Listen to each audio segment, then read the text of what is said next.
सवाल है, बताइए इन सभी 8 पाणिनीय शिक्षा के उच्चारण स्थानों के अनुसार सबसे मौलिक सूक्ष्म एक ऐसा कौन सा सदाबहार उच्चारण स्थान है जो सभी वर्णों के उच्चारण में काम आता है? ये मेरा आपके लिए प्रश्न है। सभी वर्णों के उच्चारण में काम आने वाला एक सदाबहार, एवरग्रीन, फॉरएवर, लाजवाब, मौलिक, सूक्ष्म, माइक्रो उच्चारण स्थान कौन सा है? बताइए भैया जल्दी से। ये आपकी परीक्षा का प्रश्न हो गया। बताइए, मैं आपसे कहूं कि संस्कृत वर्णमाला का तीसरा सवाल सुन लो मुझसे। अब संस्कृत वर्णमाला के कुल उच्चारण स्थान कितने हैं? अब संस्कृत वर्णमाला में तो वह भी आएगा, ए भी आएगा, ओ भी आएगा, है सब आएंगे, तो सबका अलग अलग बताना पड़ेगा। जब आप पूरी वर्णमाला के अलग अलग बताने लग जाओगे, बहुत बढ़िया, सबने उरस जवाब दिया है। हृदय नहीं बताना सर, हृदय जवाब नहीं देना है। हृदय तो मैंने आपको समझाने के लिए कहा है, परीक्षा में डाल देगा। बताइए वो मौलिक उच्चारण स्थान जो सभी के काम आता है कौन है? उरस है, हृदय है, तालु है कि मुर्दा है? तो सर उरस और हृदय एक ही होता है, लेकिन पाणिनीय शिक्षा में उरस का नाम लिया है। जो उरस लिखेगा वही सही उत्तर माना जाएगा। आगे आ जाओ। मैं आपसे सवाल कर रहा था, प्रश्न संख्या मेरा 30 रहा कि बताइए पाणिनीय जो जितनी भी वर्णमाला है 63 या 64 वर्ण आपने पढ़े हैं, 63 या 64 वर्णों के कुल उच्चारण स्थान कितने हो जाएंगे? बताइए कितने हो जाएंगे? कितने हो जाएंगे? तो आपको जवाब देना है 11 हो जाएंगे। हर एक वर्ण का उच्चारण स्थान यदि हम बताते जाएंगे तो फिर बताइए क्या हो जाएगा? बात होगी 11। बहुत बढ़िया। पहला सवाल जवाब दीजिएगा। पहला सवाल, सामान्य संस्कृत में कितने उच्चारण स्थान है? दूसरा सवाल, पाणिनीय शिक्षा के अनुसार कौन से हैं? तीसरा सवाल, पाणिनीय शिक्षा के अनुसार 8वां कौन सा है? अगला सवाल, उरस का मतलब होता क्या है? अगला सवाल, सभी वर्णों के उच्चारण में सदाबहार कौन काम आता है? अगला सवाल, मौलिक, सूक्ष्म, माइक्रो उच्चारण स्थान कौन सा है? लास्ट सवाल, पाणिनीय जितनी भी वर्णमाला हमने पढ़ी है टोटल, उन सभी 63-64 वर्णों के अलग अलग उच्चारण स्थान कितने हैं? ये सवालों के जवाब मैंने आपको दे दिया है। कुमकुम शर्मा जी नमस्कार, आप हरियाणा से हमारे साथ जुड़ी है मैडम, बहुत बहुत धन्यवाद आप सभी का। कोशिश करो कि हरियाणा, उत्तर प्रदेश, मध्य प्रदेश, उत्तराखंड, बिहार, जितने भी हमारे हिंदी भाषी राज्य हैं जहाँ से सीटेट आदि की तैयारी करने वाले संस्कृत प्रेमी जुड़े हैं, आप सब लोगों को जुड़ो। मैं बहुत बहुत धन्यवाद देता हूँ कि आप हमारे चैनल से जुड़ी हैं हरियाणा से, बहुत बहुत धन्यवाद। आ जाओ भैया, कौन है वो 11 उच्चारण स्थान? आइए हम चर्चा कर लेते हैं, सहयोग कीजिएगा। ये सारे के सारे उच्चारण स्थान आपके सामने हैं, बहुत सारी चीजें आपने पढ़ी हैं, बहुत बढ़िया, सबने चटक मटक पर लागू। सभी को प्रणाम। उच्चारण स्थान का पर्यायवाची बताओ सर। उच्चारण स्थान का पर्यायवाची उच्चारण स्थान ही होता है, और क्या होता है? स्पीड और बढ़ाओ।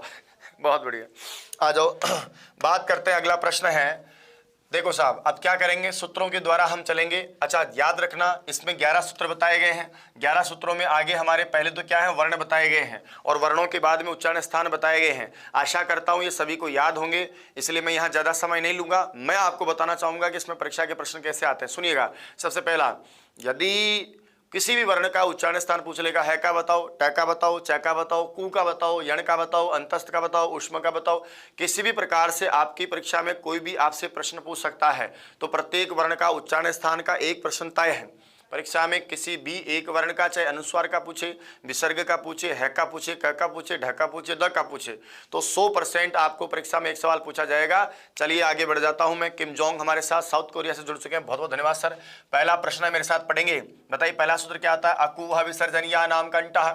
अकुह विसर्जनीया नाम कंठः। तो आगे तो वर्ण लिखे हैं और लास्ट में वर्णों का उच्चारण स्थान है। यहाँ ज्यादा समय इसलिए नहीं लूंगा क्योंकि आप सब पढ़ रखे हैं इनको, तो आपको सब पता है। फिर भी एक सरसरी दृष्टि से चलते हैं ताकि हम इसको समझ सकें। ठीक है भैया, कुछ खास बातें निकाल के लाएंगे। आ जाओ। अकुहा विसर्जनीया नाम, तो अ यानी अस्वर, भैया अरस्व भी हो सकता है, और दीर्घ यानी प्लुत भी हो सकता है। व्यंजन कौन है? कुमाना का वर्ग है, और विसर्ग, इन सभी का उच्चारण स्थान क्या होता है? कंठ। अकुहा विसर्जनीया नाम कंठः। कंठ है तो बताइए इन सभी का नाम क्या हो जाएगा? कंठ्य वर्ण। और आ जाइए, इचु यसा नाम तालु। इचु में ई आता है, चू माना च वर्ग आता है, ये और श, इन सभी का उच्चारण स्थान तालु होता है, इसलिए तालव्य वर्ण कहलाते हैं। ठीक है भैया, पढ़ रखा है ना आपने इसको? बहुत बढ़िया। आ जाओ। ऋतु रसानाम मूर्धा। री यानी रस्व दीर्घ प्लुत कोई सा भी हो सकता है। टू माना ट वर्ग, टठ डण होता है, र और श, इन सभी का उच्चारण स्थान मूर्धा होता है, इसलिए मूर्धन्य वर्ण है। आगे देखिए, ऋतु लसानाम दंता। ली स्वर चाहे रस्व हो चाहे प्लुत हो, तो माना ता वर्ग ल और स, इन सभी का उच्चारण स्थान दंत होता है, इसलिए दंत्य वर्ण कहलाते हैं। उपपद्मानिया नाम औष्ठव। उ रस्व दीर्घ प्लुत कोई सा भी हो, पु माना पावर्ग, और जो उपदमानीय होते हैं, उपदमानीय जानते हो ना, प और फै से पहले जो अर्ध विसर्ग लगा देते हैं, इन सभी का उच्चारण स्थान ओष्ठ यानी होठ होता है, इसलिए इसको ओष्ठ वर्ण कहते हैं। यमगणना नाम नासिका च। प्यारे साथियों, कहते हैं कि वर्गों का जो 5वां अक्षर होता है, सुनिएगा अब यहाँ से परीक्षा का प्रश्न निकलेगा। क्या फिर यहां से परीक्षा का प्रश्न निकलेगा। आ जाओ कैसे, या मांगण न, या मांगण न, इन पांचों वर्णों का जब भी उच्चारण करते हैं तो अपने अपने वर्ग के अनुसार तो इनका उच्चारण स्थान होता ही है। ये देखिए, यह आता है च वर्ग में तो तालु भी होगा, मैं आता है पा वर्ग में तो ओष्ठ भी होगा, लेकिन मुख के साथ साथ इन वर्णों का नासिका के से भी उच्चारण किया जाता है। ऐसे वर्ण जो पंचम वर्ण हमारे होते हैं, इनका उच्चारण प्रत्याहार विधायक सूत्र सरम पढ़ लिए हैं, आदिरंतेन सहिता है। बात करते हैं, आगे बढ़ रहे हैं हम। इन पांचों अक्षरों का उच्चारण करते समय हम मुख के स्थान और एक नासिका का प्रयोग करते हैं, इसलिए व्यंजन वर्णमाला में इन 5 वर्णों को प्योर अनुनासिक व्यंजन वर्ण कहा गया है। बताइए इनको क्या बोलते हैं? प्योर अनुनासिक व्यंजन वर्ण कहा गया है। लोकेश गोमिल जी कह रहे रसगुल्लों की तरह मजा आ रहा है, तो भैया वो जब मजा आ रहा है तो 5000 लाइव नहीं कर सकते आप? एक बार बढ़ाओ जल्दी से, आप आगे आ जाओ। नासिका के साथ और मुख के साथ, इसलिए इनको कहते हैं अनुनासिक वर्ण। आगे बढ़िए साहब, लिखा है ए दैतो कंठ तालु। ए दैतो कंठ तालु का मतलब है, यहाँ पर 2 प्रकार के वर्ण बताए गए आपको। ये देखिए, ए दैतो कंठ तालु में क्या लिखा है? ए और आई का उच्चारण स्थान, ए और आई का उच्चारण स्थान बताइए क्या क्या हो जाएगा? कंठ भी हो जाएगा और तालु भी हो जाएगा। अच्छा एक बात बताइए, नियमंगणना, ये 5 अक्षर ऐसे हैं जो अनुनासिक तो है ही हैं, लेकिन इनके 2-2 उच्चारण स्थान होते हैं। 5 के बाद में 6ठा हो गया ए, 7वां हो गया आई, इनके भी 2-2 उच्चारण स्थान है कंठ तालु। ऊधव तो हो कंठोष्टम में ओ और औ आते हैं, इनके उच्चारण स्थान होते हैं कंठ और ओष्ठ। तो 5 पहले थे, 2 ये हो गए, 7 + 2 हो गए 9, और लास्ट में लिखा देखिए वकारस्य दंतोष्टम। क्या होगा? वकारस्य दंतोष्टम। वकील साहब का उच्चारण स्थान दंत और ओष्ठ बताया है, तो एक व वर्ण और हो गया हमारे पास, जिसका उच्चारण स्थान दंत और ओष्ठ, 2-2 उच्चारण स्थान होते हैं। भैया 2-2 उच्चारण स्थान वाले कुल कितने वर्ण हो गए? ये परीक्षा का सवाल। सुनिए कि ऐसे वर्ण कितने हैं जिनके 2-2 उच्चारण स्थान होते हैं। आपको याद होना चाहिए कि ऐसे वर्णों की संख्या होती है कितनी? 10। कौन कौन है जिनके 2-2 उच्चारण स्थान है? बाकी सभी के 1-1 उच्चारण स्थान है। विजय आनंदी जी सर इंतजार करें, सारे प्रश्न में लेकर आऊंगा। तयो में विसर्ग का उच्चारण स्थान क्या है? ऐसी कोई चीज मैं छोड़ता ही नहीं जिंदगी में जो कोई आपके परीक्षा के लायक हो। अनर्गल बात करता नहीं, और कोई चीज ऐसी हो तो छोड़ता भी नहीं। ओके भैया, आ जाओ, वापस आता हूं मैं। कितने ऐसे वर्ण हो गए? परीक्षा का सवाल सुन रहे हैं मेरी बात? परीक्षा में पूछ लिया जाए कि एक सभी वर्णों का 1-1 ही उच्चारण स्थान होता है, लेकिन कुछ ऐसा आ जाए कि बताइए ऐसे कितने वर्ण हैं जिनके 2-2 उच्चारण स्थान हैं? उत्तर बताओ कितने हैं? ऐसे कितने वर्ण हैं जिनके 2-2 उच्चारण स्थान है? 10। कौन कौन? 5 तो हो गए यमंगण, क्योंकि इनका मुख और नासिका दोनों होता है, और 2 हो जाएंगे सर ए आई, 2 हो जाएंगे ओ औ, और 1 हो जाएगा वकील साहब। अगला प्रश्न सुनिएगा, लास्ट में लिखा जिह्वामूलीय से जिह्वामूलम। जिह्वामूलीय जो वर्ण होते हैं कौन? जब क और ख के आगे आदि विसर्ग लगाते हैं वो जिह्वामूलीय होता है, और इनका उच्चारण स्थान जिह्वामूल होता है। लास्ट में लिखा है नासिका अनुस्वारस्य, जो अनुस्वार आती है स्वर के पीछे एक बिंदु, उसका उच्चारण स्थान पूछे तो हम क्या बोलेंगे? नासिका। अब ये सभी तो आपने पढ़ रखे हैं, इसलिए मैंने जोड़ा विशेष जोर नहीं दिया। दोस्तों मेरा काम है कि इन सभी में आपने क्या समझा, कुछ ऐसी बातें जो आप सिर्फ यहीं पढ़ेंगे, यहीं सीखेंगे। अब मैं आपको बताता हूं, आपकी सारी जिज्ञासाओं का समाधान करता हूं। सुनिएगा, सभी को प्रणाम। प्रदीप चौधरी जी, हनुमान बेनीवाल, नमस्कार सर, आप सभी को प्रणाम। अब मेरी बात सुनो। स्पेशल उच्चारण स्थान से परीक्षा के कौन कौन से प्रश्न आपको पूछे जा सकते हैं, अब मैं बताता हूं आपको। सुन लो, सभी लोगों को सुन लो, कान सुन रहे हो आप मेरी बात? आ जाओ, पहला प्रश्न, प्रश्न नंबर 1 आएगा। बताइए ऐसे वर्णमाला के कितने वर्ण हैं जिनके 2-2 उच्चारण स्थान होते हैं? परीक्षा का प्रश्न आएगा, ऐसे कितने वर्ण हैं जिनके 2-2 उच्चारण स्थान हैं? उत्तर होना चाहिए 10। उत्तर होना चाहिए 10। बताइए सर कितने वर्ण ऐसे हैं जिनके 2-2 उच्चारण स्थान हैं? अब उत्तर वापस करके बताओ जल्दी से। अमित सारण जी सर, देख लिया मैंने आपका कमेंट्स। क्लास को डिलीट क्यों करते हो इसका कारण बताऊंगा सर, मैं जरूर बताऊंगा मैं आपको। आज मैं इसका कारण भी अच्छे से बता के जरूर जाऊंगा। अब आगे आ जाओ आप। कितने वर्ण ऐसे बताओगे जिनके 2-2 उच्चारण स्थान हैं? 10। बोला बाकी सभी वर्णों का 1-1 होता है, लेकिन 10 ऐसे वर्ण हैं जिनके 2-2 उच्चारण स्थान हैं। बताइए सर कौन से ऐसे वर्ण हैं जिनके 2-2 उच्चारण स्थान होते हैं? आओ मैं बताता हूं। सबसे पहला है य। बताओ य का 2 उच्चारण स्थान कैसे हो जाएगा? देखो य होता है सर, एक तो नासिका सदाबहार है, या म ङ न, ये 5 ऐसे वर्ण हैं जिनका सदाबहार एक उच्चारण स्थान तो क्या होता है? नासिका। अरे भैया इन 5 का एक उच्चारण स्थान सदाबहार पंचम अक्षरों का कौन होता है? नासिका। दूसरी बात, इनके अलावा यह का उच्चारण स्थान क्या होता है? ये आता है च वर्ग में इसलिए इचुएसा नाम तालु, ये आता है प वर्ग में इसलिए उपपदमानिया नाम औष्ठ, ये आता है क वर्ग में इसलिए अकुह विसर्जनिया नाम कंठ, ये आता है ट वर्ग में इसलिए टठडडण मूर्धा, ये आता है त वर्ग में इसलिए इसका उच्चारण स्थान होता है दंत।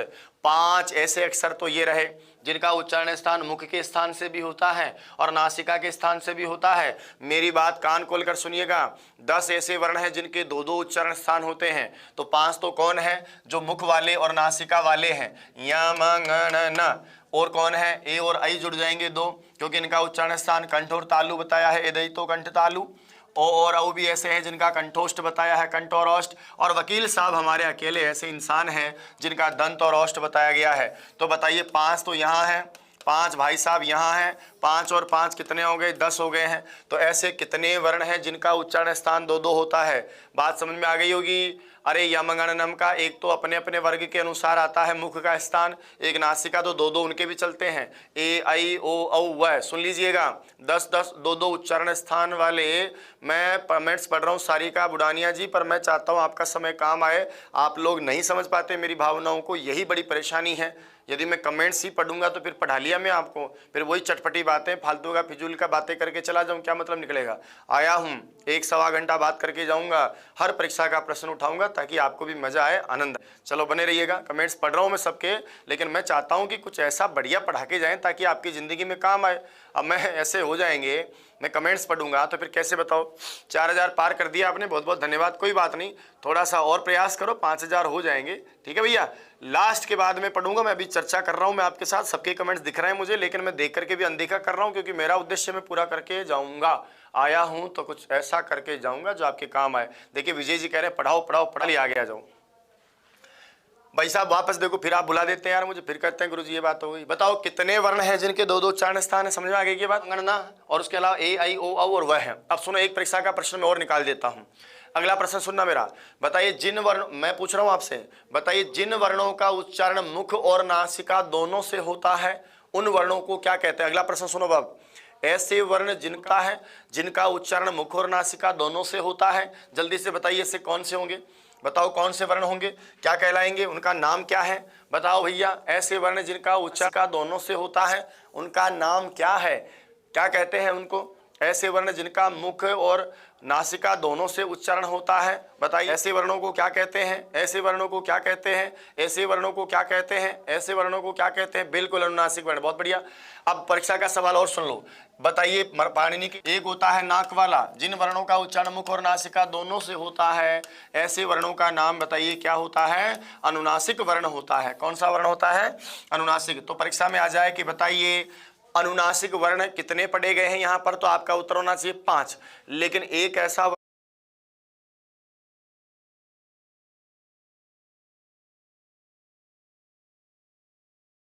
वर्ण है जो केवल नासिका से भी आता है। कौन सा वाला? अनुस्वार। लेकिन उसकी परीक्षा में लैंग्वेज बदल जाएगी। बताइए नासिका से, सुन लो, बार बार प्रश्न करते हो, व्हाट्सएप पर मैसेज करते हो, परीक्षा का प्रश्न हो कि नासिका से उच्चरित होने वाले वर्ण कितने हैं, तो जवाब होना चाहिए आपका 6। भाई नाक की सहायता से कितने बोले जाते हैं, तो आपका उत्तर होना चाहिए 6 वर्ण। यहाँ की चर्चा कर रहे हैं, वैसे तो यम भी आ जाते हैं और भी बहुत कुछ आते हैं, यमाला भी आते हैं, लेकिन यहाँ की चर्चा करें तो नासिका से उच्चरित होने वाले वर्ण जिनकी उच्चारण में नाक की सहायता ली जाती है, तो आपका उत्तर होना चाहिए 6। कौन है वो 6? इधर देखो, यमंगणनम में तो काम आता ही आता है।